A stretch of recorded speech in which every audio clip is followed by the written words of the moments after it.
ስለኩሉ ነገር እግዚአብሔር ይመስገን። እስኪ ንመሓዛይ ክድውለላ እሞ ተኽኢልና ሓደ ሓደ ነገር ክንመሃር ስልካ ኸ እዩ ዝነበረ መሓዛይ 05 ወሀ ዝረኸበዮ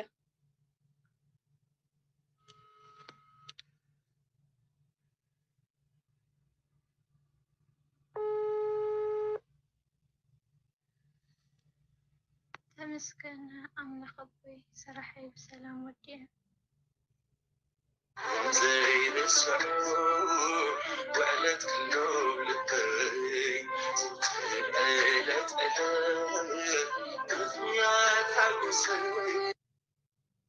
سلكيدو تصوع على حقي هو من دالي كززدو محازايدو تخون هو محازاي برخت إياه سلام أمن خيز حلك محازاي كمي آمين كلنا سلام يزحلنا محازاي كميك أنيخي ربي شكرا دحنا أيه أنكو عن محور مدهاني عالم تشعي عمت مسرتو أوصحنا خبلية إيوكو كيك قدمكني قدمك محازاي እግዚአብሔር ይመስገን ደህና እየ ዝያዳይ ኣይረበሽክኒ ከም ሽም ክዶ በረኽቲ መሓዛይ እንኳ ሓቢሮ ፅሕና መድሃኒ ዓለም ኣቦና አሜን አይ መሓዛይ ቀላዲት ትሕሽሉ ደኣ ሃና ቅድስቲ ሃና ንስኺ ዛንቤተይ በረከታና ኣዴና ቅድስቲ ኣዴና ይሕደረና ኣሜን መሓዛይ ማዕረይ ከም ሽምና ክንጓዓዝ ኣምላኽ ይፍቀደልና ዝያዳይ አሜን ሃናዬ ምስ ኣበባ መሓዛና ኸ ተራኺብክን ዶ ነይርክን ትማሊ ደው ኢለላ ነይረ ግና ኣየልዕለትንን ብቐዳማይ ብሓደ ዝገደፍ ክኾን እየ ክድወለላ ዶ እዎ ደውልላ መሓዛይ ሓደ ርእሲ ኣልዒልና ካብቲ ኣቦታትና ዝመሃርና ክንመሃር ኢና ምእንታን ክንዝክረዋ እሽኒ ዝያዳይ من علوني أنا عالسماي مدرم مدهنا زغنا إزي أبيه بعقامنا إذا زود حفتيس خوينو واوزي تيك توك زبالة تتخيل معنا محدارة خوينو انت مقوار زي عشان بسرو واي أي قلتفها صراحة صريحة أي بسنة سرعة ما دقاسة دقيسة بقى حودام كينو صراحة ورخي تحملني سدتي كي أخلانس للخ أخلي تنقد كيف أدرى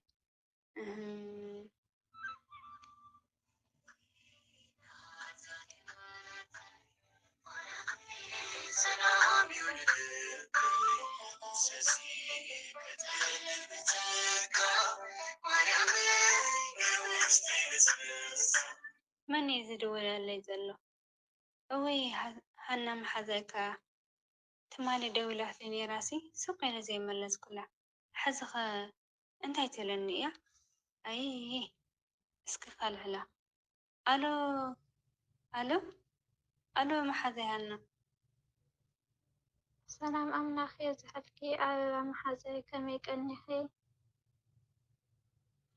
እግዚአብሔር ይመስገን መሓዘይ ማዕረይ ከመይ ገንደኽለይ የሬታ ትማሊ ደውል ክሊን የርክሲ እዚ የልዕልኩኺ ስኢለይ ጭና ስለ ዝነበርክየ ክብረተይ ፀገም የውልን የቕረን ኣምላኽ ይኹን መሓዛይ ግን ደሓና ይኩነን ድናማታ የጨንዑኪ ኣምላኽ ካብ ጭንቀት ይሰውረና ዛንቤተይ ኣሜን መሓዛይ ኣይ ደሓኒ ስቕለ ሰነፍ እናኾንኩ ይመስለኒ ብንእሽተይ ነገር እናተጨነኩ እምበሪ ኣይ ንገርኒ ደኣ መሓዛይ ብረኽቲ መሓዛና ኣላ እውን ክሓውሳ እሞ ሓሳብኪ ኣካፊልና ንኽእሎ ንሕግዘኪ ንበይኒ ከመጨናቕ ግና መፍትሒ ኣይከውንን ትርጉሙ ምሕዝነት እኮ ኣብ ደስታኻ ምድሳት ጥራይ ዘይኮነስ ኣብ ጭንቅና እውን ተኻፊልካ መፍትሒ ምምፃእ ክህልዎ ኣለዎ መሓዛይ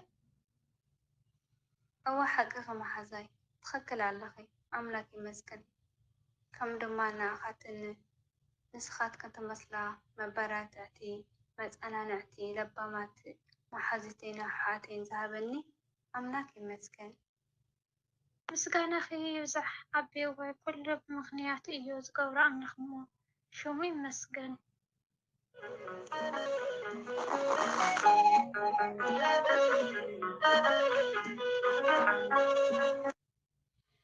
እዋ ኣለኹ እየ ፍቑራተይ ድሓን ዲኽን ደኣ ንእሽተይ ዘንጊዕኸን ሓቂኺ ብረኽተይ ግና ድሓን ኢና ኣምላኽ ይመስገን።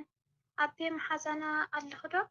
እስከ ሰላም በልያ ነበረኽቲ እንታይ እቱ ዘጨነቐኪ ንገርና ዘንቤተይ? እሽኒ ሃናየ ከመይ ቀንኺ ብረኽቲ መሓዛይ ድሓን በላኸለይ? እግዚኣብሔር ይመስገን ኣቢ መሓዛይ ድሓን ዲኺ? ንስኻ እንታይ ደኣ ምጭናቑ ናይ ሰላም ድዩ? እንታይ ከ ሰላም ሃልዩ ኣብዛ ምድሪ በብመዓልቱ ምጭነቕቲ ነገራት እናረአና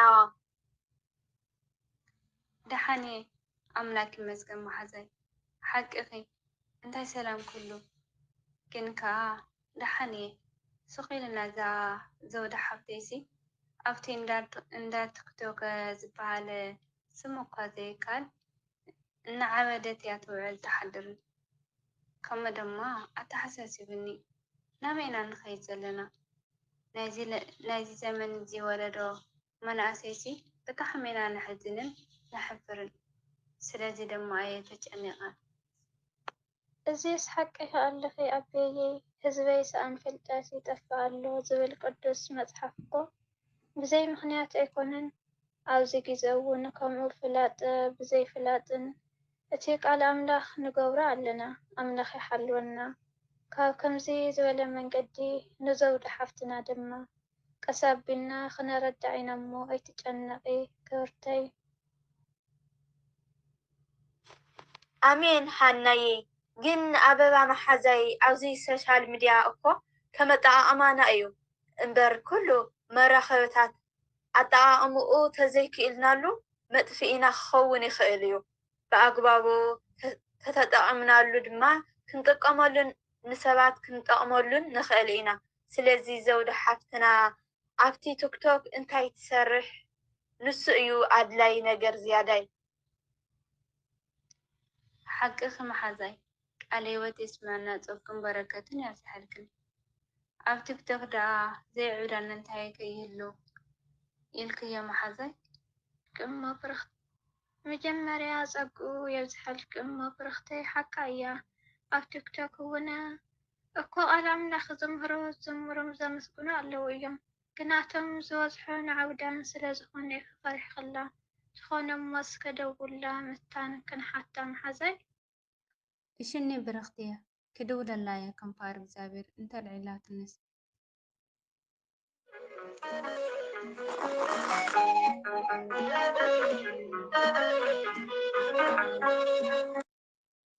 ዋይ መናደዲ!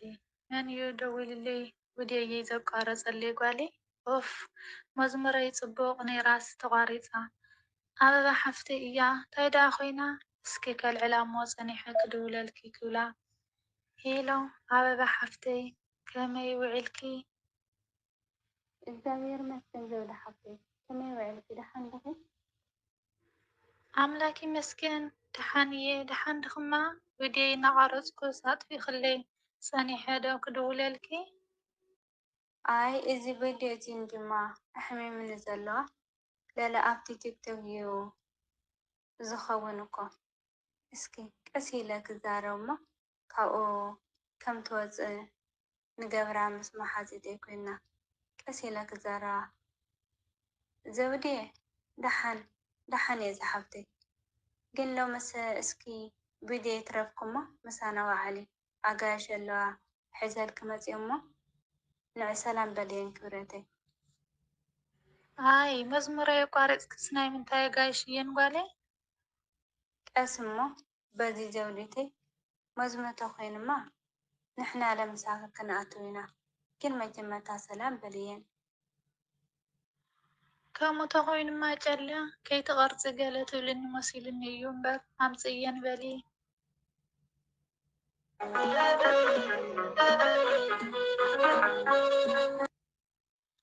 أمزي يني كورتي سلام بلا أما حزتي أمزي يالله كون زودا حفتنا እንኳዕ ብሰላም መጻኺ ዘውዲ ሓፍተይ ከመይ ኣለኺ? ኣቲ ጠፋኢት እንታይ እዩ ክንዲዚ ምጥፋእ ኣበይ ድኸ ትውዕሊ ዘለኺ? ኣምላክ ይመስገን ደሓን እየ ኣሕዋተይ ኣለኹ እየ መብዛሕትኡ ቲክቶክ እናዘመርኩ ስለ ዝውዕል እየ እምበር ዋይ ተመስገን ኣምላኸይ ከምታ ዝበልክዋ ኮይና ቲክቶክ እኮ ብርዲ ትጥቀመሉ ተኮይና ተመስግነሉ ትኽእል እያ ኢለየን ነይረ እየ ተመስገን ኣሰይ ጸለተይ ሰመረ ኣሰይ ጸለተይ ሰመረ ንመድሃኒ ዓለም ነጊረዮ ነይረ ኣሰይ ጸለተይ ሰመረ ኣሰይ ጸለተይ ሰመረ ኣሰይ ዝሓፍተይ ጽጉየ ዝሕልኪ እናዘመርካ ንኣምላክካ እናመስገንካ ካብ ምውዓል ጸጋ እንታይ ኣሎ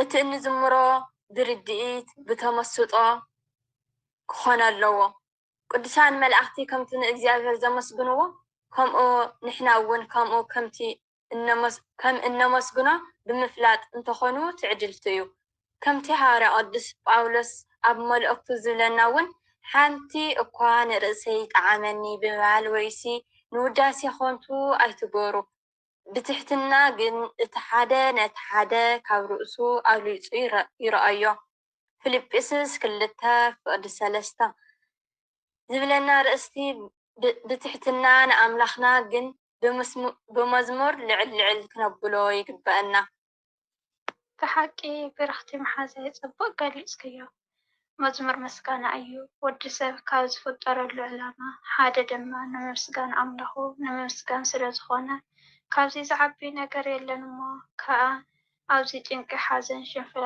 ዝበዝሖ ግዜ መብዛሕትኤና ደቂ ሰባት ኣብዚ ግዜ እዚ ብጣዕሚ ኢና ካብ መንገዲ ኣምላኽ ርሒቕና ዕላማ ምፍጠርና ንምምስጋን ምዃኑ ረሲዕና ብናይዚ ዓለም ጭንቅን ሓሳብን ተዋሒዝና ኣለና ስለዚ ዘውዲ ሓፍተይ ቅፅል እየ ግና ከም ሓፍትኺ ክመኽረኪ መዝሙርኪ ንረአዩለይ ስምዑለይ ንኾንቲ ውዳሴ ከይከውን ጥንቅቕ በሊ ኢኺ ዝሓፍተይ ልባም ኢኽዋ ኣቢዋይ ስቑኢልኪ መሓዘይ ኣለኹ ዶ?